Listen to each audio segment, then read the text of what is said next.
We're live. Yes, we Sorry, I are. didn't hear you come in. Huh? I didn't hear you. I hope you haven't been waiting too long. I No, was, no, I wasn't waiting too long. I was trying to figure out what to click on here and stuff.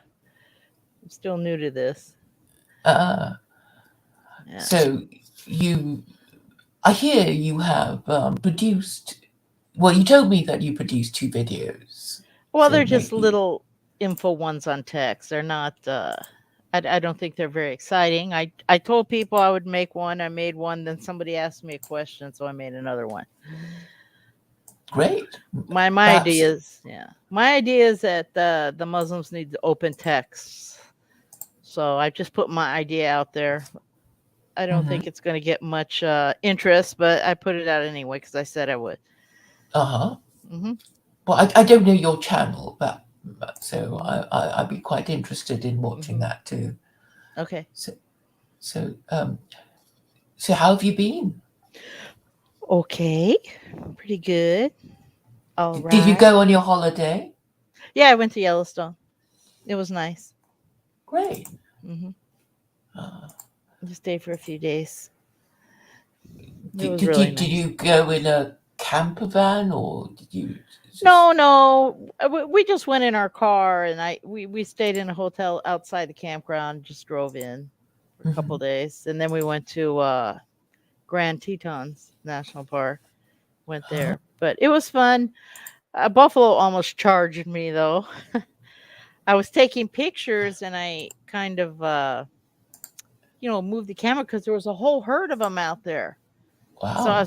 I was pushing the other side, and they come up slowly, sneaking up, acting like they're not paying attention to you, and then they'll charge you. So my husband started yelling, come back," and I was looking through my phone camera, right? So I Yeah. didn't realize I was missing Mr. Big Guy that was coming after me. And then I turned and saw that guy and I ran and people were Oh. laughing in the other cars. I mean, it was pretty bad. It wasn't real bad. He didn't start charging me, but my God, he was too close because they get to where they're close enough to charge you. They know how far to go and they act like they're not paying attention to you. So he'd moved all the way from one side over about where I was. And I wasn't across the street. I was on the side of the street where that herd was. So I didn't realize Mr. Mean Buffalo's looking at me, the tasty treat. Did your husband get it on? Did the husband your husband manage to get it on video on his phone? No, no, it didn't charge Oh. me. It didn't get quite close enough to charge me, but I was taking pictures with my phone. And so I Oh. was shooting the rest of the herd and I didn't realize the Mr. Buffalo had an interest in me. I didn't realize he was coming up. So they're sneaky. Buffaloes are sneaky. They're Yeah, very quick. I've heard that cows occasionally kill humans by kind of Yeah. crushing them. Well, Um, buffaloes, when you're looking at them, I don't know, something about the way they're built and stuff. You think they can't run, even though you've seen it a million times in cowboy movies, them running across the plains. They just look kind of lazy and like they can't run. They look kind of heavy in the front and little in the back. I mean, they just don't look like an animal that would run very fast, but they mhm, can mhm. faster Yes, than I can. me.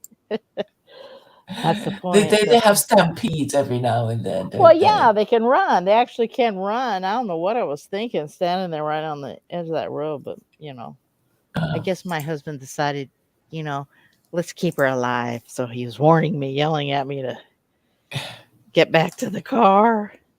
right, I was right. very But excited. perhaps you have some pictures. Maybe Yeah, I you'll do. I'll show try to us send them. them to you. Yeah, I do have some pictures.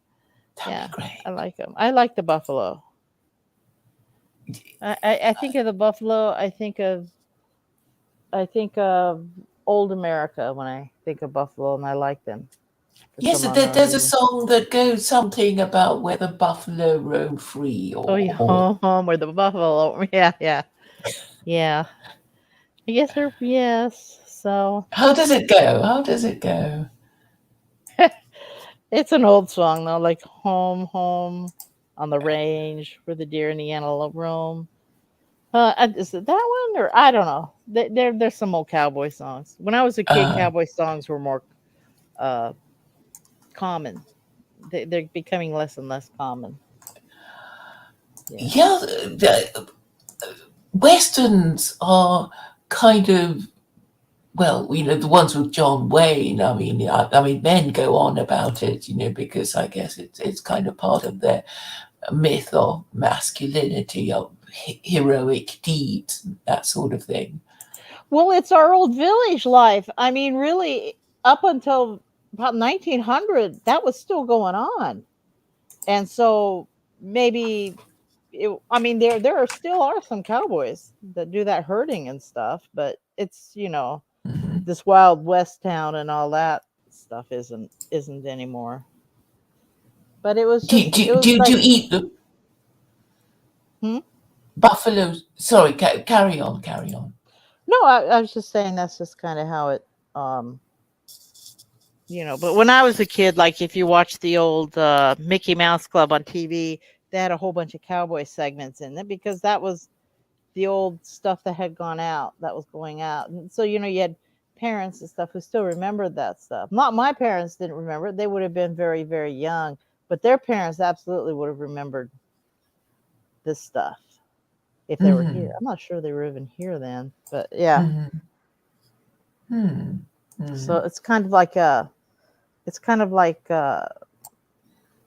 if you watch do you ever watch that show Dirilis, that Turkish serial What? about Ertugrul, that he was the father of Usman who found the Ottoman dynasty. It's a very, very popular serial in Turkey.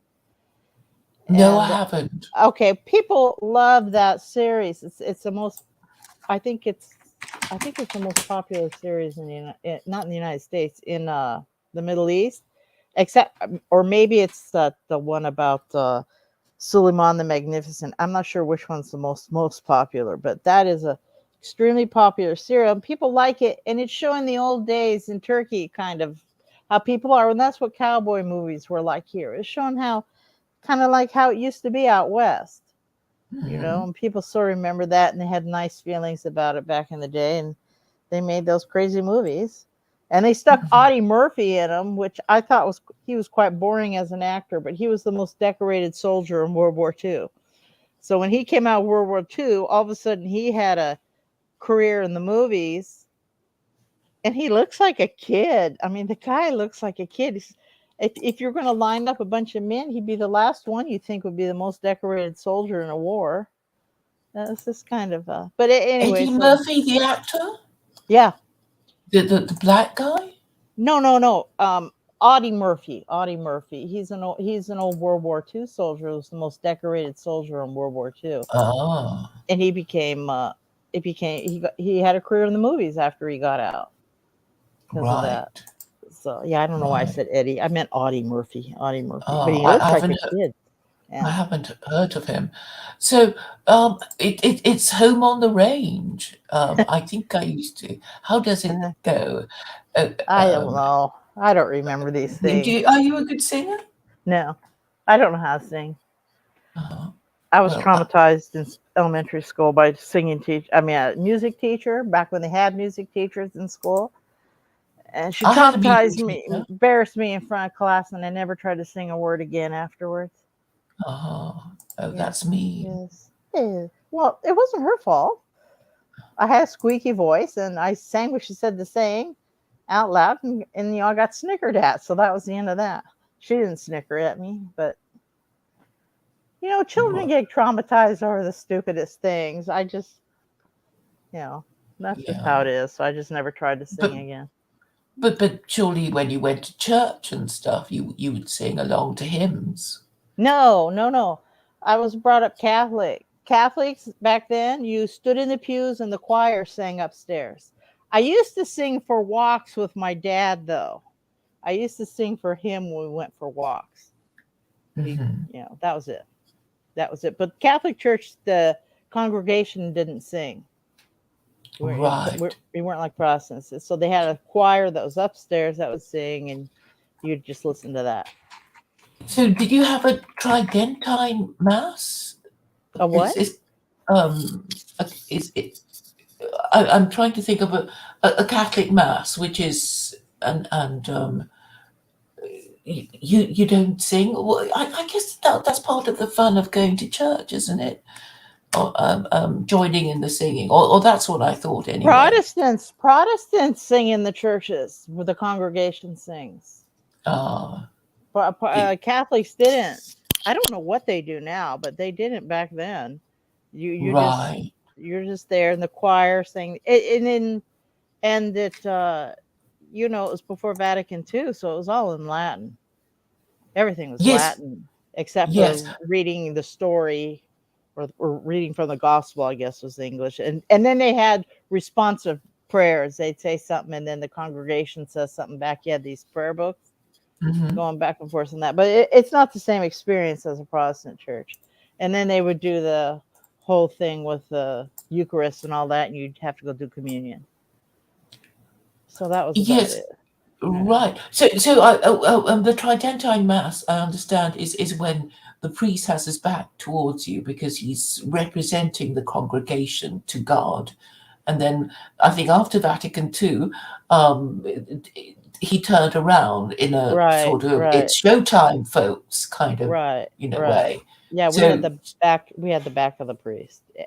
ah, And wow. and then we quit going when I got in junior high, probably because well, my older sister, she was confirmed and all that. She actually ended up at the Catholic high school, but I guess Mhm. my parents just got sick of trying to, you know, my mother, my father wasn't Catholic, so I guess she got tired of me going to communion and then coming home and doing imitations of the priest. I was a pretty obnoxious kid, so I'd make fun of the incense ball and all this and jibber jabber in Latin, which I couldn't speak, and I was just generally obnoxious, which I feel sorry for my mom now when I think about it. But she didn't dig the hippie stuff when they started bringing all that into the church. So that was about it. You know, she was an old. Her family was from Ireland, so she was a little bit. She wasn't so hip on hugging strangers that were standing next to her in a pew. She didn't want to do that. Yeah, I think most people don't. Well, You know, she didn't. no. She for sure What's that didn't. word? What's the expression for the thing again? Something of the peace or sign of the peace or whatever Sign it of the was called. cross. Sign of the cross. Oh, Oh, oh, genuflecting? You mean when you no, walk down no, the no. I mean, when you're supposed to, go up to people and shake their hand and say "peace be with you" and that kind of thing in church. I don't know what After, that was. It wasn't required when the priest has back to us, so my mom didn't dig it. I mean, that's all I know. They got oh, hippie, and then they had like a hippie looking guy playing a guitar up the front and moved the pews around, so it was sort of like you're in a circle. And my mom just didn't dig that. She didn't I want to can go to church. imagine Yeah, she wanted what a a Catholic. contrast. She wanted a Latin mass, and she didn't want to do that, and she didn't want to hug anyone Anyone? next to her because some people started doing that. But that's not required to do that. I mean, that was something new. I remember most of my time in church when I was young. We weren't hugging anybody. In Hmm. fact, if you were standing too long, an old lady would pull your hair from the pew behind you. Like one time, I had my hair yanked. So you know, because I was just standing there, you know, spacing out instead of paying attention to what's going on. Because they do a lot of sit, standing, and kneeling, kind of, you know. Oh yeah, it's Um, endless. yeah, I yeah, yeah. It's kind of it's not it's different than a Protestant church. Protestant churches, it's pretty much I think has mostly to do with the minister and what he's talking about, speaking about. But in the mhm, Catholic Church, it's all about getting the Eucharist. You know, and that's mhm. the whole point. You go there. You know, I don't know who's listening to this, but you can think of it if any Muslims are listening to this, you can think of it as sort of like a Sufi order. You have a Sicilla, going down through, you know, the apostles and this apostle, the son of him, Pope, Pope, Pope, Pope, coming all the way down. and then you're doing your ritual ceremony. That's what it was about. Mm-hmm. And it ran along the seasons, and I don't know that. And there's just some things about it I don't know because I didn't go after. I quit going when I hit junior high. Mm-hmm. Mm-hmm. Right. I mean, were you sort of saying that the whole purpose of going to church is that it's like, if there's something you don't want to miss, it would be the Eucharist. It's like, yeah, At the Catholic I gotta Church, go eat the flesh of Jesus and drink his blood, the and Catholic Church, the whole thing. That's the whole point of the Catholic Church, even the Orthodox. It's the mm-hmm, Eucharist. mm-hmm, It's you're having communion, and nobody knows what communion is. I guess a lot of people. I mean, I shouldn't say nobody doesn't know what it is, but the idea is that you're in communion with Jesus Christ and the entire church, past, present, and future. That it's one spiritual community, and you're a part of all that. So you're kind of a part of that, and you have communion, and somehow this is healing you. Uh, it's like healing your, I don't know. Spiritual. hmm. I just never believed this. This is a problem. I never believed Jesus was God, so I was like a bad Catholic girl, I guess, making fun of it all and everything, making my mom feel bad. Kids are stupid. I should have just been Hmm. nice about it. Did, It's a did, pretty did your religious. mother believe it though? I mean, did she say, well, you've got to believe it or you're not Christian and then you won't go to heaven if you're not Christian because only Christians go to heaven? Mm, Or did she kind of not really, mind? Um, no, she believed it. I don't think they were happy at all when I became Muslim, but she wasn't. Uh,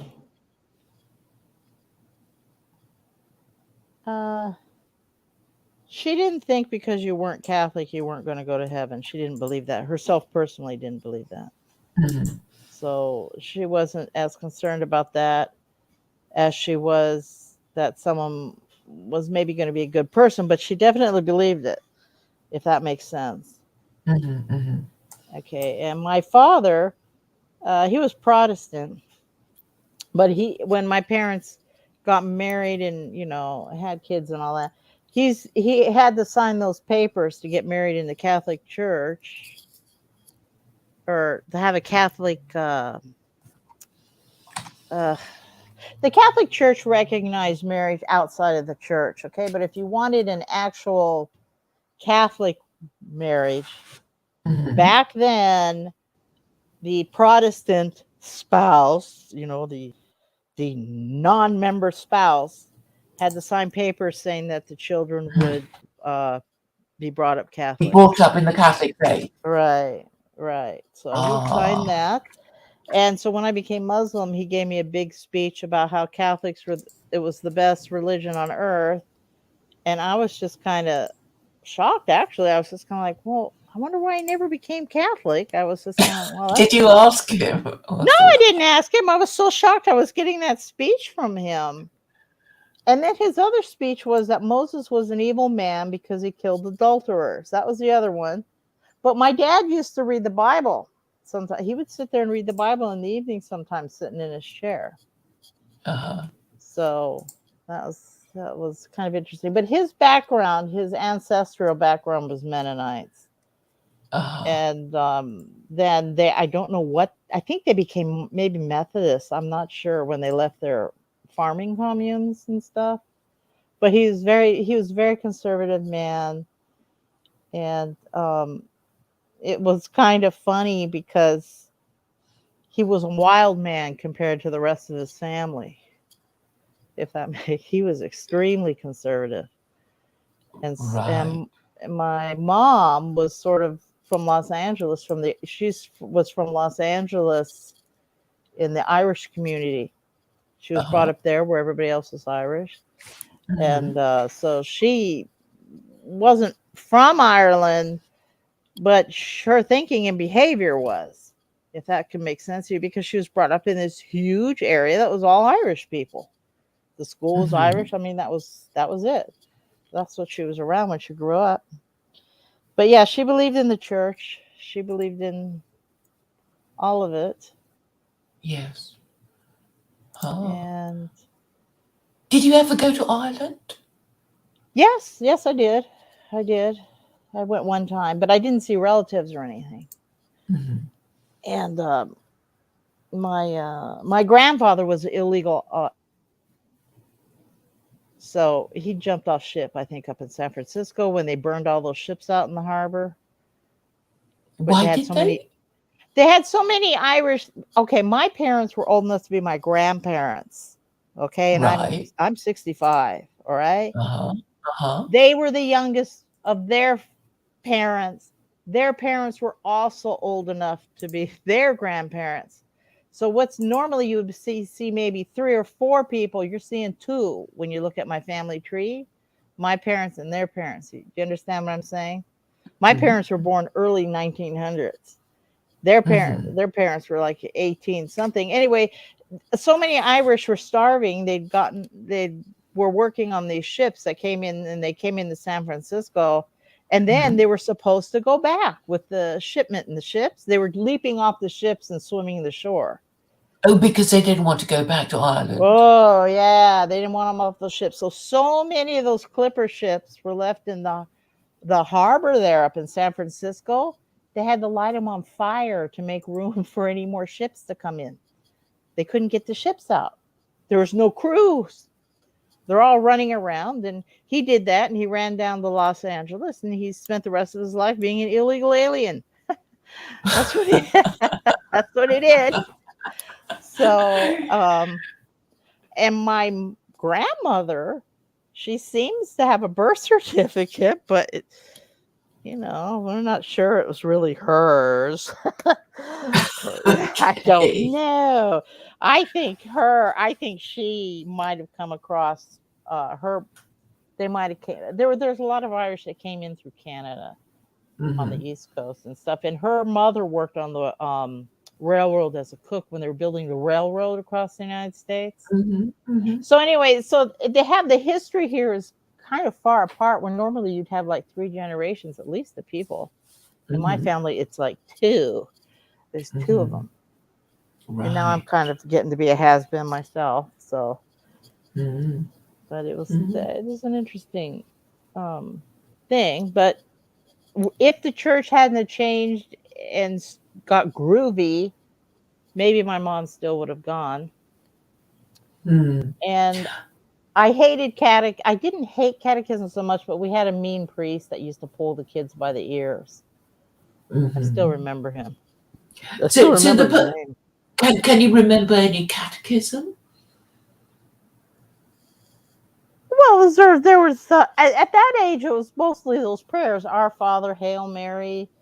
I don't remember the rest of them. The Hail Mary you said a lot because when you went the Our To Fathers and confession. yeah, if you went to confession, they'd tell you how many of those to say when you were a kid. So 13 Hail Marys and 14 Our Fathers or something like that. So you said those 2 a lot. So yeah, I still remember those. And they would tell you something nice about Jesus and stuff. It was different than the Protestant thing. I don't remember all the other prayers or anything. No, Mhm. Mhm. and they were in English. They taught us in English. And Right. my sister Right. might have been taught in Latin because she did that last year at the Catholic school. But when you just went on one day a week, you can't get the kids to do all that. Yeah, and I didn't So like is the. is a catechism a kind of protection where, when people ask you awkward questions about the Trinity and whatever, then you have a ready answer. Do you think is that the purpose of the catechism? No, the catechism is to make you understand your faith, the religion, and to accept the authority of the Catholic Church. That's the whole point of it. They're making you a Catholic. That's what they're doing, Mhm. right? So you do communion, and then okay, first you're born, you're baptized, whatever. Then you do communion, and then you get confirmation when you're older. That's what I didn't go do. I didn't go do the confirmation. I didn't take those classes. Mhm. I did not take those classes. Why not? Because you were a rebellious girl? It was rebellious. I think my mother didn't see any point of signing somebody up who's spending their time making fun of the priests. I mean, this was Ah, pretty bad. I got quite good pretending like I was waving the incense ball around. It was terrible what I did. I used to do it all the time. I go to church, come home, make fun of them at dinner. My dad would sit there laughing. He thought Hmm. it was amusing. He never went to church, see, so he thought this was amusing. And we'd go to church on Easter, and we'd come back, and we'd have all the Easter stuff around the yard because my dad was the Easter bunny, right? And Right. it was kind of a What did you do with the incense ball? I didn't do anything with the incense ball. The priest would wave it around when he was doing the mass. He'd wave this incense ball around and he'd go up. And I had somebody once ask me if I was Muslim because this is how did they phrase it? Because I thought it was exotic. Okay. This is what somebody asked me one time. Okay, the incense ball is something that the priest sort of swings on a chain, Yeah, right? right. So I'd Ah, I'd be right, like, and you would imitate him doing that. I yeah, see. speaking Latin, swinging that around, doing the sign of the cross, and acting like he's going to give me the yeah. It's bad. It was bad. It was pretty bad, Claire. But back then people didn't watch TV so much, so we created our own entertainment, and that's pretty much Yeah. what's going on.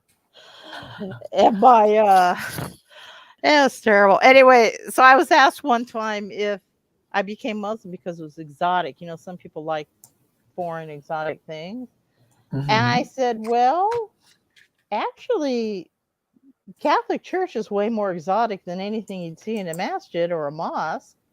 That was exotic. Well, they Muslims do just, put on a good show, don't they, these Catholics? I guess. I heard the Orthodox is even better. I haven't been in an Orthodox church to see what theirs look like, but they stand up. They're Well, the standing up. interesting thing about the Orthodox Church is, I saw it on YouTube. I mean, they do their prostrations, and but it's like what the Muslims do. Well, there's a Jewish prayer that's like that too, where they go down on the floor. Yeah. Yeah. Yeah. Orthodox, their writings are more ethereal. If you read a little bit of them, they're a little bit more ethereal. Their art has to be one dimensional, and is their purpose of their art isn't to make like the spiritual realm for I don't know how to explain it, but there's a difference in philosophy of the art. Roman Catholics, they have their statues and stuff. It's like they're trying to bring these saints here, right? Hmm. But Hmm. Orthodox are using their art is like you go with the art and you're using the art as a conduit, as a bridge into the different things and stuff. So they have a different way of doing art. So their art's kind of interesting. It's because it's very flat and they don't try to make it look like you're actually looking at a person. Like you, Hmm. like you, Catholics, the Roman Catholics were trying to do their art where you actually thought you were looking at the person as best as they could. You know. Hmm. Mm-hmm. So, anyways, that's that. It's kind of interesting. It's an interesting thing. I don't know. It's possible I could have ended up staying Christian if I'd ever read some of these more interesting writings they had, but I just didn't believe Jesus is God. Now, what are you supposed to do about that? I can't. Yeah. I don't believe that, and I don't believe you can never get a divorce. But that's a different issue. I mean, that would be something you wouldn't like. Mm. But I mean, if you don't believe, yeah. I mean, there was a time when I thought, if I did have a religion, it would be Catholicism because I liked the ritual, I liked the way it looked and how they did it. And then I didn't realize that they changed everything or tend to do that over the years. Because, well, I mean, they do put on a really good show and, it's all quite impressive. But I guess they've had, centuries of showtime. But then it's so jarring when they change, anything. It's like, you're used to the priest with his back to you, and then he turns round, and then there's a guitar. I think it would upset me. And what you said reminded me of Henry VIII, when he was very, very careful to make sure that that the rituals were not changed. I mean, he'd sort of say, "Oh, the Anglicans, we don't believe in transubstantiation, but of course there will be the Eucharist, because that's what the congregation expects." And they wouldn't even change the wording of the Book of Common Prayer. So even now it says, bless the Catholic Church. Yeah. Yeah, I would say that, but Catholic means universal anyway. Yeah, So, yeah, but I'm sure after the break from Rome, I'm sure Henry was itching, to say, bless the Anglican Church, but he didn't quite dare because it would just upset everybody who, would know the words by heart, and any little change would no, upset the people. I no, mean, man, that whole thing. Henry, he took the biggest gamble in his life when he shook off the Catholic Church because he couldn't have male issues. You know what I mean? He couldn't get a son that would live, mm, and he decided to take the biggest gamble any monarch could ever take by getting rid of that church because it was the propaganda of the anointing of God in the church that gave the authority for those kings to be kings after the Roman Empire fell apart. All of Europe, all that royalty stuff is just leftover stuff from the Roman Empire. the So anointing. the anointing from God, like there's a thing of Elizabeth when she gets anointing, they put it on the TV. I Mhm. think you can see the old The, thing of the that. coronation, Yeah, yes. yeah, the coronation, the anointing, it's from David. King David was Mhm. anointed. But when he did that, he took a big gamble. He could have been totally uh Well, rejected. invented and deposed and executed because Well, he wouldn't have been deposed because he was on an island. I mean, he was he really thought up a good one there. He came up with something that was mm, interesting, and then he ended up becoming the made himself the head of the church as sovereign yeah, of the land. I mean, he really came up with a doozy. He really did something that was quite shocking, which now everyone's heard of it and they kind of don't get it, but it was unbelievable. And then he made sure that Mary, from the Catholic mom, was not an heir, and it was the Protestant one. And then Elizabeth got stuck having to say that for all time for all time in the future, there can be no Catholic monarch, right? So you can't have yeah. a Catholic monarch. I mean, they don't have freedom of belief. The British monarchs. I mean, No, when you no. think, oh, but it's a human right to have freedom of religion, and they don't have it. As These long as it's monarchs. not Catholic. I mean, it's like Tony Blair waiting until he wasn't prime minister anymore to, go ahead and go become Catholic. He was sitting in the church all the time with his wife, and everybody was suspecting he was really Catholic, and he's acting like he isn't because it would have been the end of his career, right? It's an interesting thing. It's interesting what Henry did. I think he was probably one of the biggest uh I don't know how to say. I think he was Revolutionary. It was revolutionary what he did. he was revolutionary in that it preserved the monarchy in England, but it helped destroy the monarchies in the rest of Europe. Well, That's I mean, from the rest. they have an established church in Sweden, don't they? Well, they still have a monarchy there, but Mm-hmm. yeah, but they. What was I going to say? Oh, and that Bible, the Tyndale Bible. Translating the Bible Mm-hmm. like that's thou. Oh yeah, we can't have that because that's totally undermining the authority of the church to interpret it.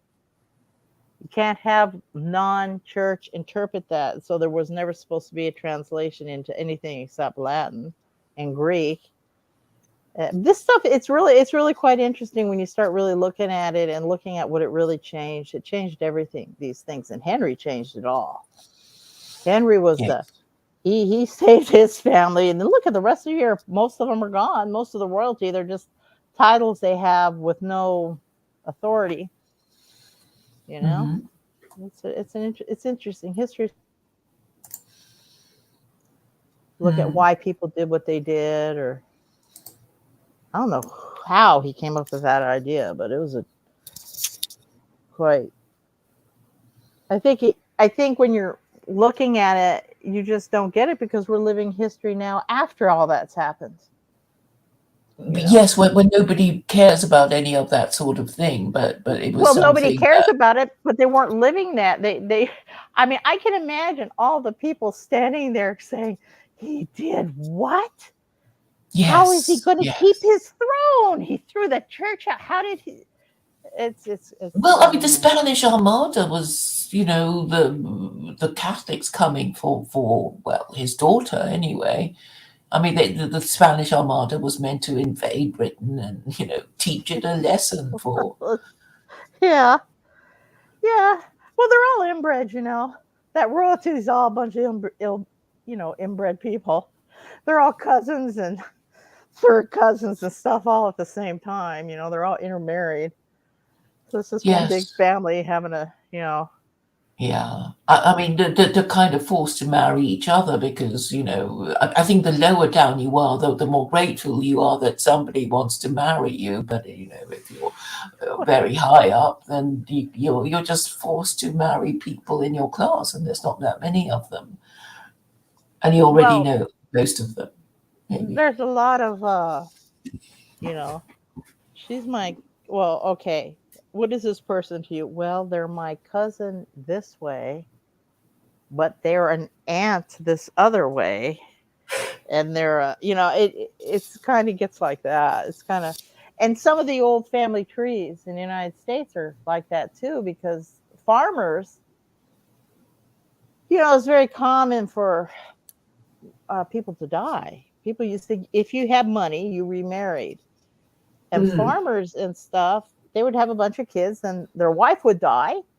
mm, So then they go marry the wife's younger sister and have a bunch of mm. more kids. So then you're looking at the family tree, and someone's trying to figure out where your cousin's this way and your half brother's this way. See what Oh I'm gosh, saying? It's a yeah, little yeah. close there. Yeah, so there's some of that going on. There's a lot of that, but the royalty over there, it must be really a lot of arrows and lines when they line theirs up because they're just constantly remarrying each other Yes, somehow. yes. And I See, think that there was some rule about not being able to marry your deceased wife's sister, and until eventually they said yes, you can. But what you said they reminded wouldn't me of. let Henry. They didn't want Henry to marry Catherine because she was married to his brother.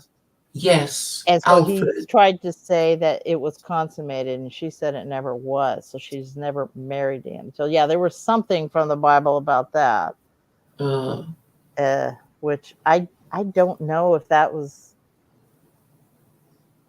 I don't know I really don't know how that all goes because um, I don't know. mm, But that was the problem with Catherine. Not the yes. Cath problem. He had to first convince everybody she hadn't consummated it, and then they had to convince everybody she had when he wanted to get Well, rid of well, well, her. she gave him a child. I mean, she gave him a daughter, Bloody Mary. But she didn't give Alfred one. She didn't give her Oh his no, one. no, no, no, Yeah, no, of course not. yeah, No, yeah. yes. So she did. So then he had to declare that. So that meant, So it just turned into who's the real bastard here, Mary or Elizabeth? Which one? Who's the bastard? But So in the end, they said the marriage can be annulled, but your children, but any children of the annulled marriage will not be declared illegitimate. I think that was the rule. So it was kind of having it both ways. I don't remember. I don't Uh, remember. I know he recognized her. I don't know if that's the same as I don't know. You yeah, yeah, know. because I mean, Henry wanted to annul the marriage of between him and Catherine, Right. it wasn't called divorce, or it was called an annulment, Right. because that's what Catholics got. I mean, they could never, technically they could never get a divorce. I mean, Yeah, you even have to that. have a reason for it. You have to have a reason the church will accept. Th- back that then. could result in annulment. Yeah, and it had to have been like either the person was too young to even make this kind of an agreement, Or you could say it was never consummated. or insane, or it was never consummated because that's when, yeah, that was one. And I don't remember. There might be a couple other things I don't remember, Mm, mm, but yeah, mm. it was kind of. Well, if Henry had been Muslim, then he wouldn't have needed to go through all that trouble of divorcing and beheading his wives. Well, if Henry had been Muslim, Yeah. no one else in Europe would have recognized him as a king because there would have been no church anointing him. I mean, it's a, if he was Muslim, what about the rest of the people in England? They Well, weren't. they would be expected to become Muslim too, because that was the rule of cuius regio, eius religio, which means that whatever is the religion of the monarch, that would be the religion of the people. Yeah, I don't know. I don't know if he could have got away with that or not. I don't think he could have come marched in, changed his religion to a Muslim. I don't think the Well, rest of Henry Europe. the Second, apparently, in the 12th century, the one who murdered Thomas à Becket, Hmm. or had him assassinated, he was threatening to convert to Islam when he was communicating with a pope. It was Pope Innocent, and he was the really bossy pope, telling everybody what to Oh, do. I don't know about that. That's interesting. But these threats, I don't know that the threats I are. mean, I guess technically he would be right, but obviously the subjects wouldn't be quite so easy to convert, and it would be a big risk, and yeah, and his subjects might rise up against him, for being an apostate or something. Well, the church wouldn't like it either because it would set an example of kings changing their religion to get rid of the church. They did get pretty darn bossy. They did get pretty bossy, and Pope used to have his Mm. own army and all that kind of stuff. I mean, it's I don't know. I Yeah, don't and there know. was a rumor that his son King John was thinking of converting to Islam, to uh, just to teach the Pope a lesson, because I mean, way back then it was already a problem with these English kings who couldn't or wouldn't accept the Pope's authority, because I guess they realised that the Pope was just an ordinary man with political interests and Well, conflicts of well, interest. well. Getting rid of the church's authority and the Pope's authority, the next step, it brings into total question the authority of the king. Okay, so it was going to cause a collapse of the kingdoms in Europe eventually if this idea took on. And that's it was the Protestant Reformation got rid of a lot. That's what got rid of them. That's what you know Hmm. undermined the royalty, because once you undermine the authority of the church, okay, the church is anointing these kings. These kings are getting their authority pretty much sanctioned by a church that has no authority to the people anymore. And then the people are going to say, "Well, the hell with the king," why is he getting all the money? You know what I'm saying? So it's a big Yes, thing. yes. The whole point of Christianity is that it was meant to support the divine right of kings. That was the whole point of it. The anointing, as he was saying. Well, it was to keep the Roman Empire, uh, to get the Roman Empire to quit fighting with each other. And I guess one of them actually, I guess he actually became Constantine actually became a Christian there at the end there. But Mm, it was to create a cohesiveness in an empire where it was not the same culture. These hmm. people were not all the same culture, and so it was to keep it cohesive and to feed him into the idea, give on to the church what the church gets and give on to Caesar what he gets. It was basically to keep him in line and not have a rebellion against him. It gets hard to control a lot of people, you know.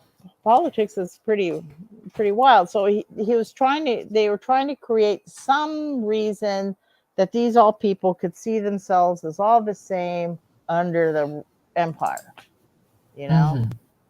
Like I kind of see Judaism as a monotheism under oppression, and I see Christianity as sort of propping up under this other authority. And I see Islam as the end of just throwing away all that authority. Well, yes, because Mhm. Christianity was always meant to support the divine right of, well, the Roman emperor until the Roman Empire Mhm. fell, and then after that, it was sold to the barbarian European monarchs. Um, Well, to no, they were the monarchs. The empire owned all that. The yeah, monarchs are but stuff are when what's Rome happened fell, afterwards.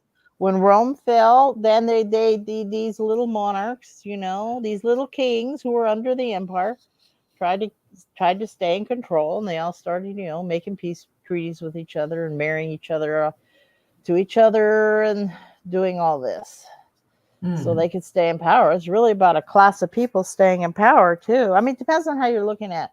Like, if you want to look at these things, like you want to look at as what this was about the regular people, what this meant to the royalty, trying to keep in control, yeah, but or these. the people had no choice. They had to follow whatever religion their monarch had. That was the rule. I mean, the only people who had Well, any religious freedom were the Jews.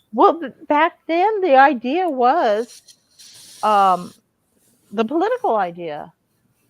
Back then, the political reality of foreign relations and all that stuff, the idea was you were at war unless there was a peace treaty.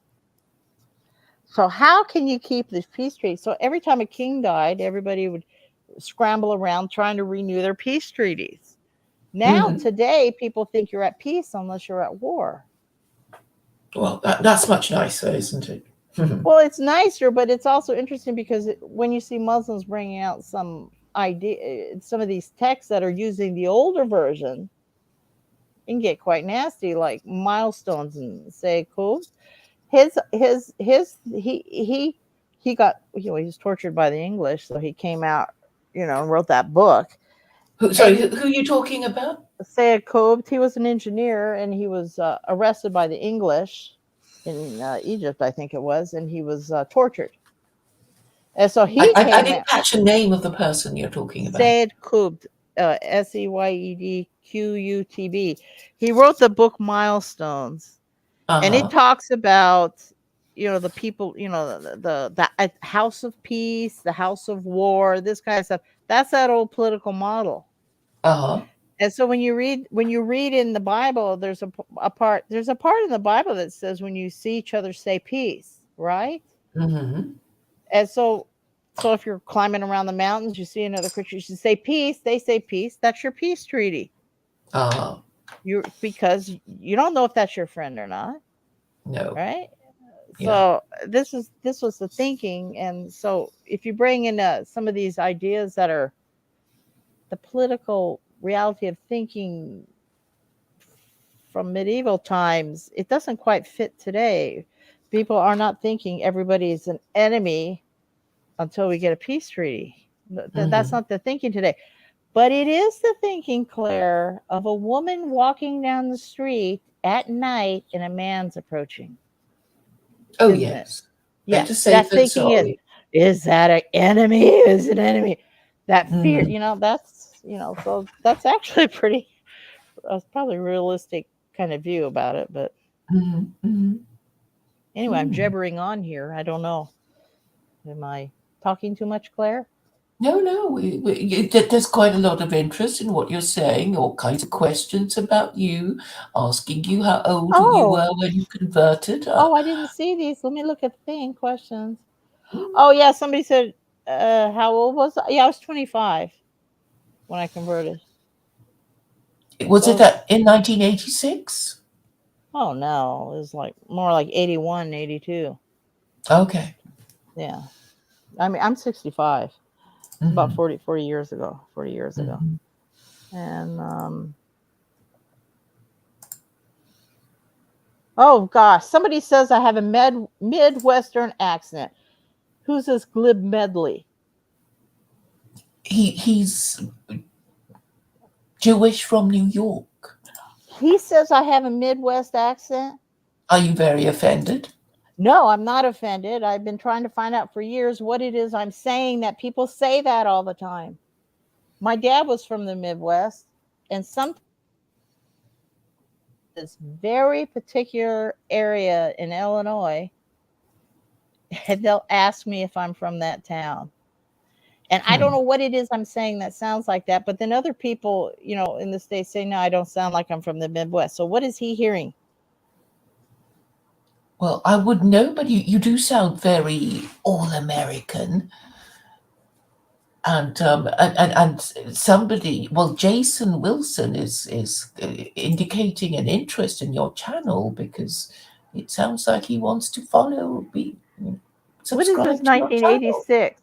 Well, if I said 1986, I made a mistake. It was around 81, 82. I have Shahada paper from 82 Okay. from when I became Muslim. So 1986, I don't know what that would be. Okay, I must have misremembered it, but Well, no, somebody. Oh, that was you.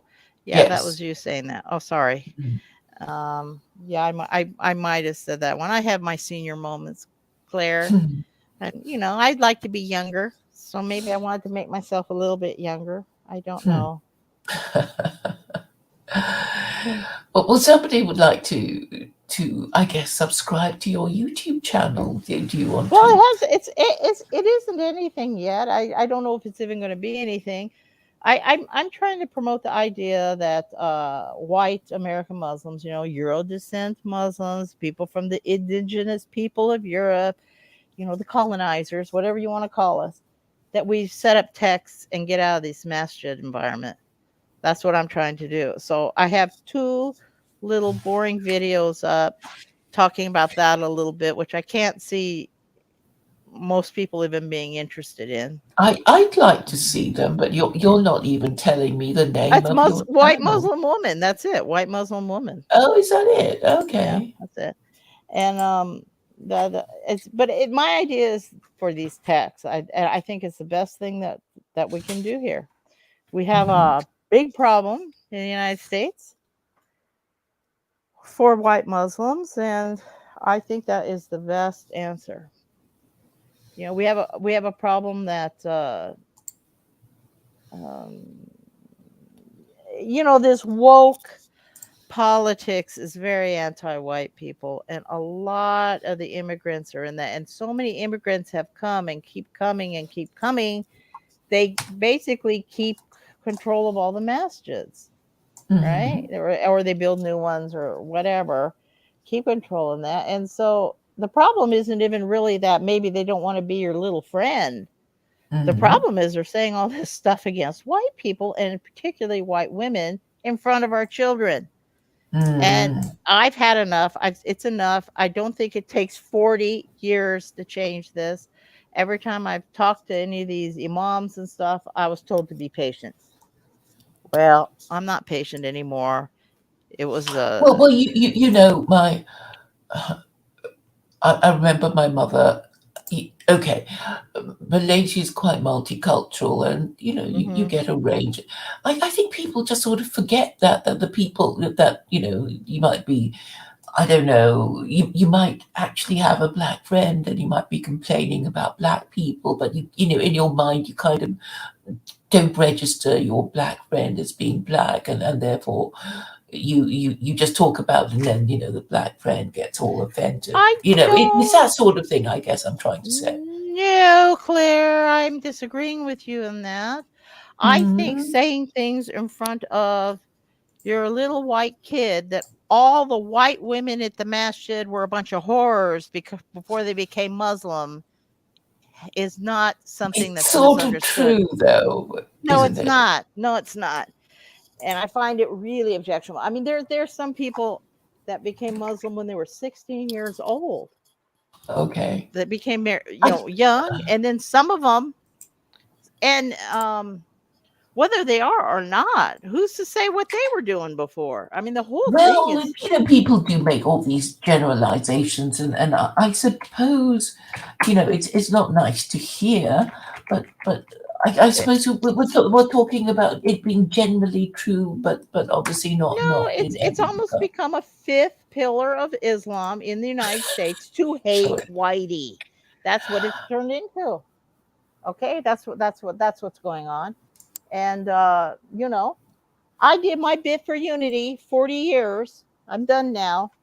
mhm. I'm done. I'm just telling everybody, try to get away from this and try to create an at least enjoyable for your family.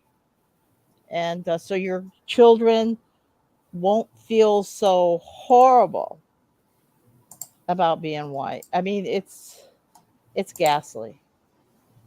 I It's can't ghastly what's imagine. going on. Yes, I mean, um, it's okay. It's just going to the movies, and you look at the ads, and if you haven't been to the movies for a while, all the ads are new.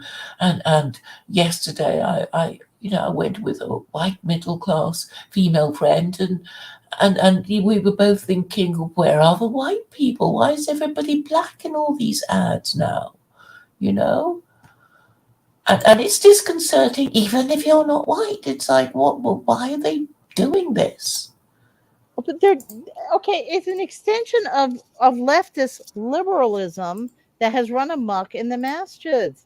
When I first became Muslim, people thought it was weird. People thought it was weird if you were Muslim and you wore a hijab. I'm talking about non-Muslims. They thought that was really odd.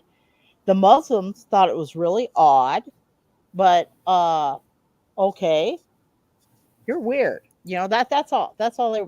Yeah, That's yeah. about as bad as it was. It got worse and worse over the years.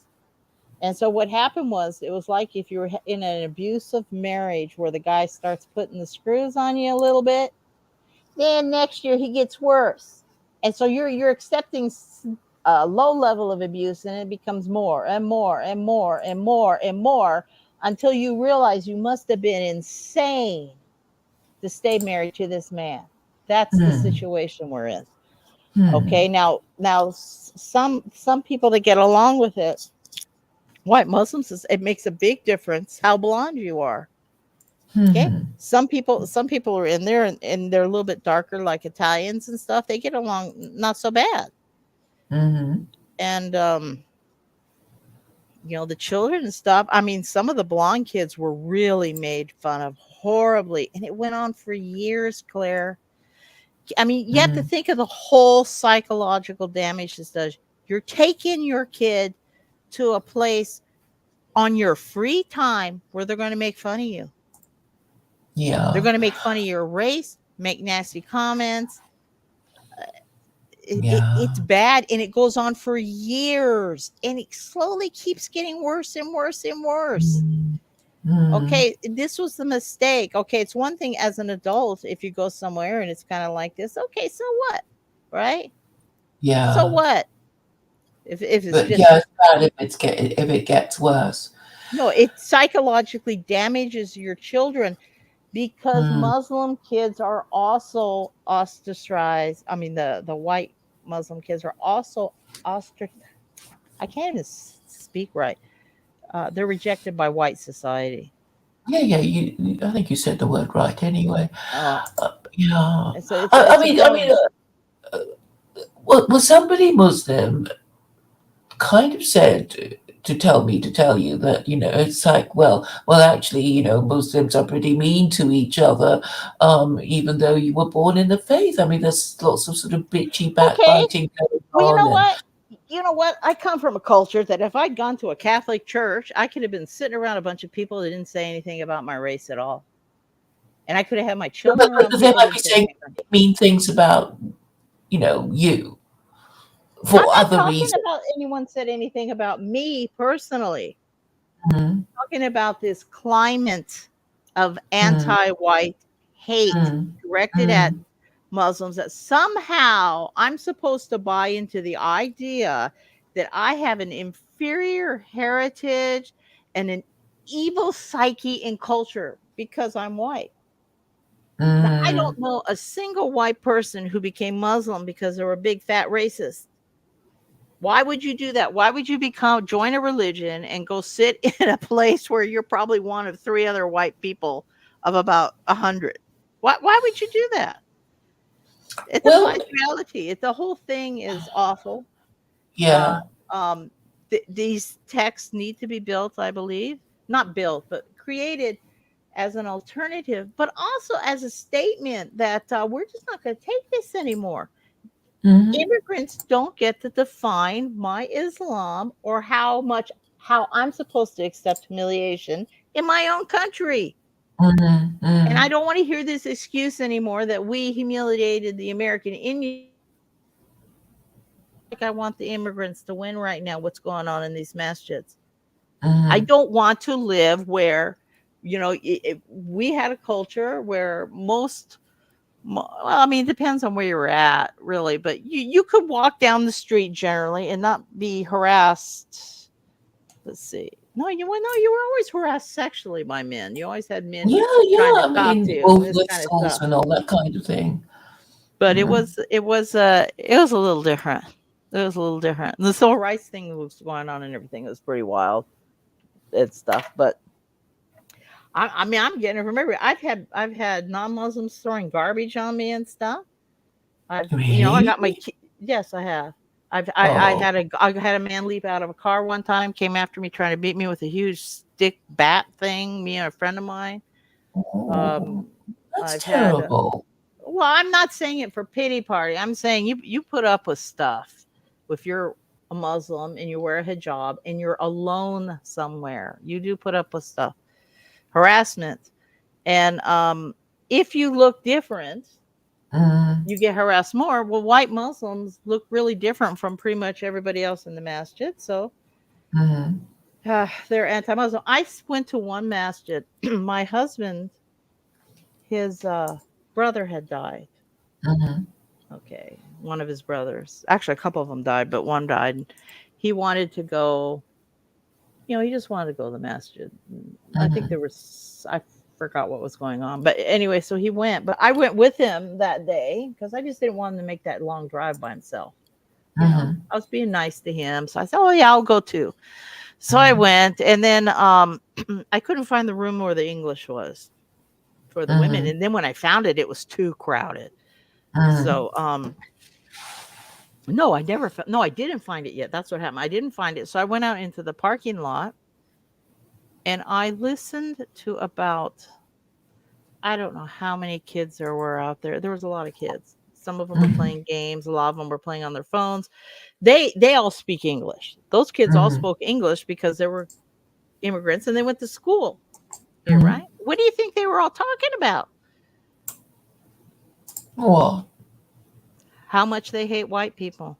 Mm, This is what mm, they're talking about. Well, I made a mistake taking my children around this. Uh, uh, I'm bitter about it because they're not interested in Islam. Why would they be? And mm, and also in my culture, we don't want to sit around listening to people sitting around and being mean to each other, calling themselves whores. Nobody wants to go to a place that's supposed to be for spiritual enrichment and listen to this stuff. Nobody mm, does. Half the people don't even know what's going on. And then, they have these other languages. What a lot of the immigrants don't realize, I'm not one of them, is a lot of these white women speak one of those languages. So they're here. mm.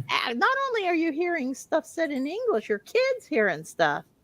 You're hearing really filthy stuff in another language, and someone else is telling you, "My God, did you hear what that lady just said?" I mean, Mm. it's because they assume you don't speak the language. Now, I don't. I don't Yeah. speak any other language. I don't. Mhm. But I do understand if someone calls somebody a couple of these dirty words. I do know a few of those, Mm. and in any way, some matches I guess aren't so bad. I don't know, but I don't see any reason to give up all these good things in my culture. Okay, this is what I don't believe. I don't believe that in order for me to be practicing a religion, I don't believe this anymore, right? I do not believe that living in the United States, for example, I'm supposed to adopt the Chinese religion and then function into society as if I'm from China. There is no reason for that. What is the point of that? Now, if I'm going to go to a masjid and to get along, I'm going to start pretending like I'm Pakistani or whatever they are, whatever's in there, start dressing like them, start conducting myself like them, start taking on their mannerisms, and then trying to function in the wider society as if I'm from Pakistan? Who does that? Nobody Hmm. does that. If I was moving to Pakistan, that would make sense. I got to Hmm. learn the culture where I'm at. But what they're asking us to do is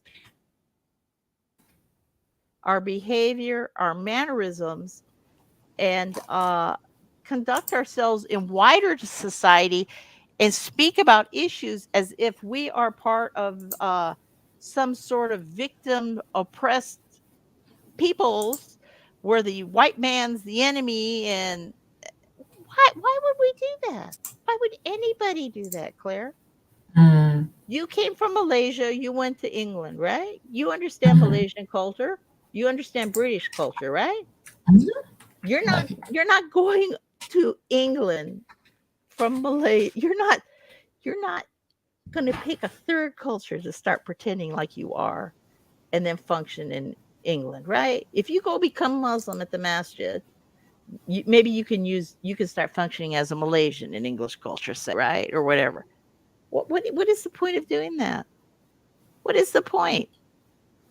Well, I suppose you could just sort of not go and just be, That's right. well, You cannot go. And guess what? Women don't have to go. So why are all these white women, Muslims being told you're separating from Muslims? Well, guess what? The women don't have to go to a masjid by any law in Islam. It's not required we go. Why are hmm. we going? Why are we taking our kids there? Why are we letting an immigrant society decide how Islam is going to be culturally practiced in our countries? Hmm. The whole thing is ridiculous. And the reason more people aren't talking about it is they keep leaving. Muslims leave pretty soon. White Muslims leave Islam pretty soon after they convert. A lot of them join Sufi orders, and the ones that join Sufi orders will stay Muslim a lot of times, right? They can join Sufi orders. They're not Sufi orders don't hang out at What's so different about Sufi orders well, to Sufi orders non-Sufi? have their own stuff. They have Hanagas, or they'll have I forgot the Arabic word for it, and they're not as attached to the masjid environment. They're not as attached to that as thinking that the masjid is where they need to go all the time. Okay, Hmm. their idea is they're practicing Islam as a community under their sheikh, and they're learning from him. That's their idea. So if you go to a Sufi order, probably everybody sitting in there belongs to the same order, following the same sheikh, this sort of thing. Hmm. That's a different environment. So a lot of white people used to become Sufis before the Arab um, oil boycott Hmm. in the 70s. So What did the oil boycott have to do with the Sufi orders? well, everybody was so shocked. Well, no, it didn't have anything to do with Sufi orders. That's just how it was. A lot of them, white people who became Muslim, used to join Sufi orders before that oil boycott. And what happened was after the oil boycott, there were a lot of foreign students sent into the United States, and a lot of what am I trying to say? And there was an interest in Islam, and what was shown about Islam in the media and everything was the Saudi version, right? Hmm. So, so a lot of people was like, oh, they went some other white Muslims, way back in the day, they would go join the nation, not the nation, but they would join Rifti Muhammad's American Muslim Mission. I mean, there's a lot of Muslims who've been Muslim, 40, 50 years. They used to go there too, right? Mhm. And so it's like that. But after that oil boycott, this idea of having all these masjids all over the place like this, and people got interested in Islam, they went to the masjid. They no longer went to a Sufi order and asked what's going on. How can I be a Mhm. Muslim? Because these masjids opened up. Right. You see what I'm saying? Mhm. So anyway, that's what that was. Mhm. Why are we talking about this? I forgot. I don't know. I just let you go where you want to go. It's entertaining enough for me. Oh, well, anyway. Anyway, you can see my idea is way more radical than Brother Rob's or Brother Williams. I believe we have to totally leave. I believe we have to have a white flight from the masjids and totally leave. Well, I suppose people just need to feel that they're not going to feel weird, and I think once they know there are other white Muslims, they can meet, and wherever in the states they are, then that they won't feel such freaks, and all you need. Well, I mean, you've got Meetup. That's quite good for this sort of thing, isn't it? What? It's like, well, if you're Muslim and you haven't got, you don't want to go to mosque, then you can say, Muslims in this area, maybe you fancy meeting at a Well, cafe. this is the problem. You can go to a masjid. Yeah, you can go to a masjid and stuff. And I mean, sometimes I mean, I'm not telling people don't go, but that cannot be the focus of our community anymore. It's Hmm. destroying our children. Hmm. And not only that, the immigrants are having a lot of trouble with their own children because they keep conducting everything as if they were in their own countries. Hmm. You can't discipline children in the United States by making fun of everyone who's different from them. Hmm. You understand? You have to. You can't. It's not going to get very far doing that. Hmm. You can't tell a bunch of like I went to one. Oh my gosh, I went to one masjid. It was oh my gosh, it was like it wasn't the khutbah, but it was like the women's little meeting they had or something. They were The talking. khutbah is the pulpit, is it? The khutbah is the speech on Friday prayer where Yeah, he, yeah, he the gives sermon. his sermon. Hmm. So it's like the women's group, and they're talking about how ugly the Christmas tree is to a bunch of kids. Well, what Christmas tree have you ever seen any kid would possibly think was ugly? Hmm. This is it's not it's it this kind of thing doesn't help. They don't understand the other religions. They don't understand anything about Christianity, most of these people. And Hmm. yeah, if you're moving into another country, you have to do something so that your children can learn to be Muslim as a minority in this wider environment. Hmm. And very little is done on that because they don't know how. And they don't know how because they don't ask the white Muslims or the black Muslims. They don't ask Hmm. any of the black American Muslims how do you bring your kids up in this environment. Nobody asks. Hmm. So they have an awful lot of kids, they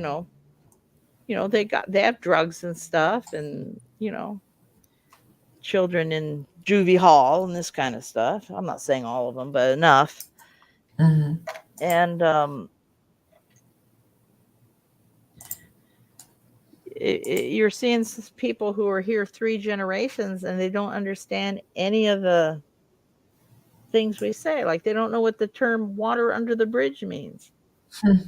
3 generations. Well, that's getting kind of bad. That's pretty bad. Then Yeah. they're getting charter schools now where they're putting all the immigrant kids into the same charter school. They're not going to learn this culture either. Now, I'm not saying they have to imitate everything in this culture because it's on a decay. It is on a decay. But Hmm. you have to understand the environment you're in. If I go to a foreign country, no, I'm never going to totally understand it. But if I'm going into a foreign country and I'm bringing my children in, I have to make an effort to make sure my children understand it Hmm. somehow. Yes. And they're the thinking's not correct for here. It's not correct for them to be really successful here or others. Now, some, I'm not saying they're not successful economically or getting along. They are. And this acting like Islam is an ethnicity is pretty insane too. Hmm. You know what I'm saying? What identifying Islam as an ethnicity? Did you say that? Yeah, yeah. Like some of the immigrant kids, they'll say, "Yeah, I'm Muslim," but they're not talking about their religion. They're talking about as if it's their ethnicity. Like there's sort of a like the children are now kind of not quite the same culture as their parents, right? So Mm-hmm. what are you? What are you? Oh, I'm Muslim. They're not saying I'm second generation Pakistani. Well, we're Muslim because they're creating a new culture that's sort of their own. You know what I'm saying? Which is interesting. And so you'll see intermarriage between them more Mm-hmm. because uh, they kind of uh, they've adopted some things from here and stuff. But it's a I don't know. It's a big thing, but religion and white people are not seeing that. General white people, they're not seeing that. You take Mm-hmm. them into a masjid, everybody's sitting on the floor, or people are staring at them weird. I mean, it doesn't work. Has not worked out for us, and that's what it really comes down to. It has not worked out for us and our families. Okay, Okay. that's the problem. That is the problem. It just hasn't worked out, and it's a little bit like okay, it's a little bit like let's say you're going to see a doctor because I don't know, you got a rash. I got a rash and I'm going to go see a doctor, right? Mm-hmm. Doctor can't fix it. So then what do I do? Right? You go see somebody else or you go see a naturopath, right? There's a Mm-hmm. saying that if a MD can't cure himself, who's he go see? He goes to see the witch doctor. If a witch doctor can't cure himself, he goes to see an MD. Mm-hmm. Nobody's talking to the other group in a way that would be conducive to really creating a nice Muslim community for everybody. Mm-hmm. It's not happening and it hasn't happened. And if it hasn't happened this last 40 years, it's not going to happen within this next generation. Mm-hmm. And that's the problem. We had families. We wanted our children to like our religion. We wanted them to see the beauty in it. Most people aren't interested in reading religious books that much. Now, maybe the converts were like me or some of these other people, but most most people don't want to be Mm-hmm. honest. So you need the community. You need the community to go to. You hear a little lecture. You feel like this is where you belong.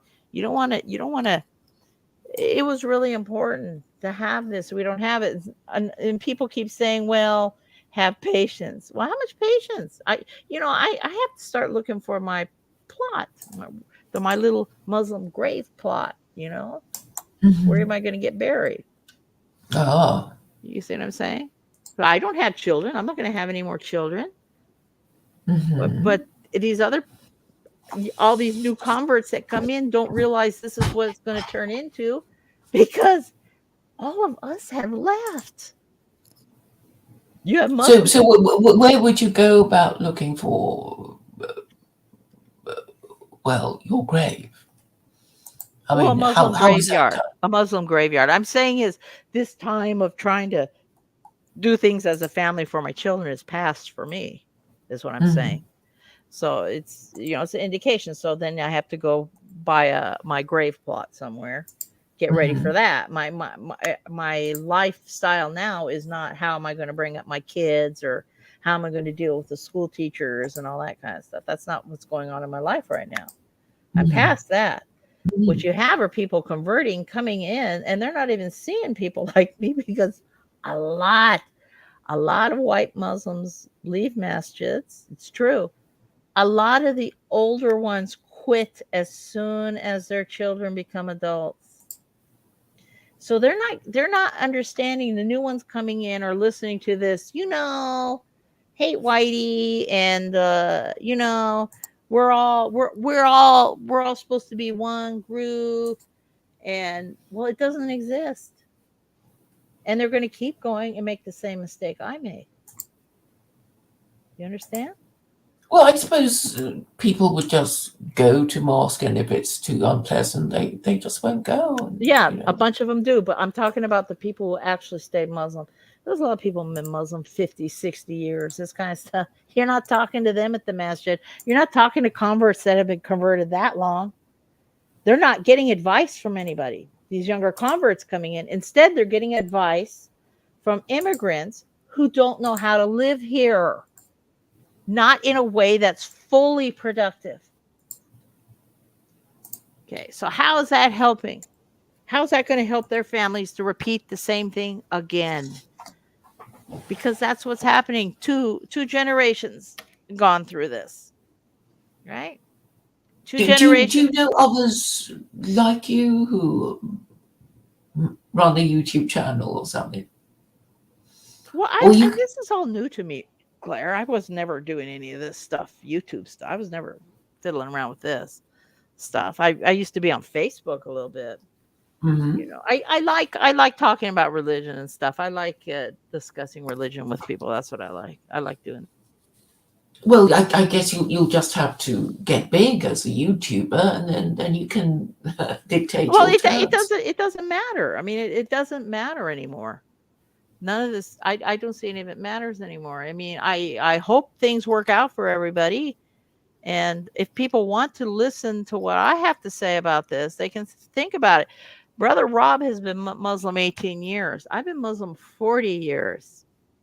It doesn't Mm. change. It hasn't changed. It gets worse because the influx of immigrants is so huge year after year after year. This faith is staying as a foreign faith instead of a what should have been by now an American faith. You Yeah, understand? the black Muslims are complaining, aren't they? Ahmed Lukman, Uh, I Well, I told don't you about know. him. I don't know anything about them. Black Americans have a different culture than white Americans, and I'm not saying it like making fun of them or anything at all. They Oh, are oh no, way but more this is way where I. no, they are way more cohesive than white Americans. Mm, Okay? They're cohesive people, and they have an older history of Islam, and a lot of them had their feelings hurt really bad by the immigrants that came in. You know, these immigrants came in, for example, here. There used to be two masjids, right? I mean, that people would call a masjid that they would go to. One was a house, and one was a masjid downtown that Black American Muslims ran. And it was the American Muslim Mission. They were American Muslim Mission, but they also had a whole bunch of people that were from the nation because the nation didn't have their own masjid then. Nation of So Islam. yeah, Farrakhan. I'm talking about Farrakhan's boys. So when they opened up a mosque, the Farrakhan people went over there. So anyway, they had this mosque and they were trying to do it nice. And these immigrants came and they would let them use their masjid as they would let them use it on other days, not Friday, to have their meetings in and this kind of stuff. They were very helpful and nice. And then it was like they all just flipped their noses at the black Muslims and took off when they got enough money for a mosque. Never went to their Jumas ever. And their feelings were hurt. Well, part of the problem was, back then it was a lot of students and stuff, right? It was younger, kind of a younger crowd. And so they had jobs and worked. They actually weren't making it to Juma prayer anywhere way back. Mm. But their feelings were hurt really pretty bad. And then you had some things going on like Ruthie Muhammad's people and stuff. They're not anti-American. Okay, they believe the Constitution is compatible with Islam, the Constitution of the United States. They're talking about just as a document and what it says in it. They believe it's was compatible, and that's what they Mm. had. And they used to have an American flag in the back. Well, now you got these immigrants coming in here, tearing the flag down and stomping on it. They were Oh not being dear. good guests. They were not No. behaving. This was not good Isn't there behavior. some kind of law against that? Yeah, there is. So, yeah, but I mean, if you got a group of immigrants doing that, no one else is there, and most people don't call for that. Don't call people, the police on that. They said it was. They finally said that you couldn't arrest people over because it was freedom of speech, basically. But that wasn't their flag, and they were doing it in somebody else's masjid that they had set up. Anyway, the behavior was atrocious. What went on, and their feelings were hurt, and they really did try to help everybody. Now they didn't like white Muslims much. I heard horrible things said by them too in the khutbahs, the actual khutbahs, when they were up there speaking. But they were trying to make a nice thing, and they believe they were a part of America, and they're going to be all this stuff. It's not true that every single black person is unsuccessful in the United States. My daughter knew one girl whose father, I mean, they were black, black Americans. And I say black because of the 60s and everything. Black is a thing of power. I think this Afro Americans did, stuff, this Euro descent stuff. I think it's a little bit powerless when you start talking like that. But black, it's kind of like that old song, "I'm black and I'm proud." I mean, that's what I think of. So, black Muslims, they did all this stuff. They tried to set things up. Everyone ignored them after they got help from them. One by one, these different communities come in and get help, and then they leave and just shine them on and pay no attention to them and act like they weren't anything. It was Hmm. they had their feelings hurt. And now this generation, Muslims aren't really stuck on race hating like the way non-Muslims are so Mhm. much. But I mean, that is a picture of the past that went on. And uh, a lot of black Muslims that were part of that have joined regular Sunni masjids too, or even Shia masjids. A lot of them changed into some of these other forms of Islam that you see. And but yeah, they feel bad about it, and I don't blame them for feeling bad. Mm. If you remember the time and stuff, and I wish maybe I should have gone over and said hi more and stuff, but they were kind of talking about hating Whitey over there, so I have a sister who's her daughter's half black, her grandkids are way more black. She didn't want to sit in that masjid and listen to them talking about how much they hated Whitey. She Mm. didn't want her daughter and her grandkids to hate her. And Yeah. anyway, this is a progressive problem that got weird, and then this getting on the woke bandwagon where everybody's a victim, and we have to control everybody's speech has made it all worse. It's made it way, way, way worse, especially if you're in a blue state. I'm in a blue state. Okay, maybe it's not so bad Mm. in a Republican state, but here it's just out of control. This stuff. I was over at a yogurt shop one day, and this white woman came over and was talking to me, apologizing for being white. And I was like, "You don't need to apologize. I'm white. You don't need to keep doing that." She kept giving all these reasons why, and she hoped she wasn't being offensive and all this stuff. I'm This like, is a Democrat politician. "Well, I'm in California. This is a very woke state." She wasn't Mm. a politician. She was a lady buying some yogurt. She Okay. felt it Okay. necessary to come over to me and apologize for the white race. Hmm. Okay, did she take a good look at me? I don't know. I Hmm. don't know. Maybe she didn't realize. She she thought you were an immigrant. Maybe she thought it was Syrian. I don't know, but I was talking to her and she knew I was American after she was Hmm. talking to me, and she's apologizing. I'm not apologizing for my race. God made me white. Why should I apologize for it? I believe in God. God made me. The creator God made me white. Must have wanted to make me white. Why am I supposed to feel sorry about it or sad about it because other people don't like it? Hmm. Why should any black person feel bad about it because other people don't like them being black? Why? God made them black. God Hmm. made the brown people. God made all these people, but let's just make life a living hell for everybody. So my idea is to text because I believe all foreign authority over Islam in the United States has to be thrown out. Okay? My vision is Americans authority over their own faith in their own country. Okay? So, and eventually I would assume that the two would merge together sometime in the future with the immigrants and everybody else. But no, I believe we don't have to have foreign authority at all. I don't believe we need to listen to any more speeches of these foreign sheikhs who don't know anything about this country. They don't know how people conduct themselves. They don't know how people think here. All they want to do is talking about how they think the women are immoral, the men are immoral. Well, it is a big immoral place. What can I say? Right? But they can't keep doing this. They can't program our kids to hate ourselves. No more. That's what I'm saying. No more. So yeah, Brother Robert, he's got a good thing going there. That Brother William Briannas, he has a nice idea with the autonomous Muslim community. I think there has to be a bigger separation until they can come together. And if there won't be any, well, I'll explain it. It's not a race thing. It's a culture thing. It's really a culture thing. Okay. So am I off the soapbox now, Claire? Am I off the soapbox now?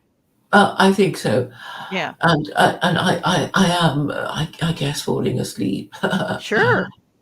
I can be quite boring, Claire. No, Okay. you're very interesting, but it is quite late for me, and I think we produced enough content Okay. and you've attracted some interest, and I promoted your channel.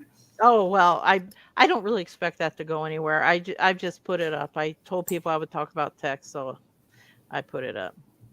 Yeah. So. Okay. All right. All right. Well, thanks for talking. Goodbye, world. I guess you're going to click me off somehow. I don't know how to do it. You can click on Leave Studio if you want to. Oh, okay. Okay. But yes, and let's look at. Have you read the chat here? Maybe there are a few questions. Oh, here's one. These foreign sheikhs are cheap, inexpensive. That's why they are brought here? No, that is not why they're brought here. Okay, who said that? That is not why they're brought here. They are coming here because they're using the West as a huge cash cow for their projects in their own country. I'm sorry. That's why they're coming here. They are not coming here for dawah or anything to do with this country. Okay? So no, they are not cheap and inexpensive. Some of them even pay themselves. I mean, they have an organization back in their countries that's paying them. Okay? So that's not true. That's not true. That's not that they're cheap and inexpensive, and that's why they're brought here. That has nothing to do with it. Okay. I guess that's it. That was all the questions. Oh, okay. So, let me see. Well, you've got quite a few supportive comments. Isn't Jason Wilson?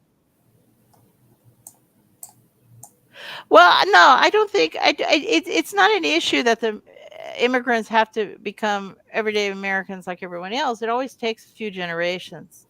It usually takes 3 generations for immigrants to fully acclimate to a new country. And I'm not against cultural exploration and stuff. What I'm against is immigrant authority over people in their own country. That is just bizarre. They need to keep their squabbles that they have going on in their own countries out of this country. I don't think we need any Shia Sunni fighting or like that thing that happened with that film. What was that movie? Lady of Heaven that went on in The England? Lady of Heaven, yeah. What made them think that they had the right to go intimidate an English movie theater like that? Okay. The whole thing was sick. I'm not saying people can't protest, but this was ridiculous. Why don't they protest some of the other things that are going on? Okay, because they purposely moved to a country where, hey, people here say things about religions and they make fun of religions, and they chose to come here. You're choosing to come here. So I just think it's a really disingenuous to try to boss around the wider English public like that. So Yeah. I'm get sounding nasty. Whoa, my voice is sounding really mad.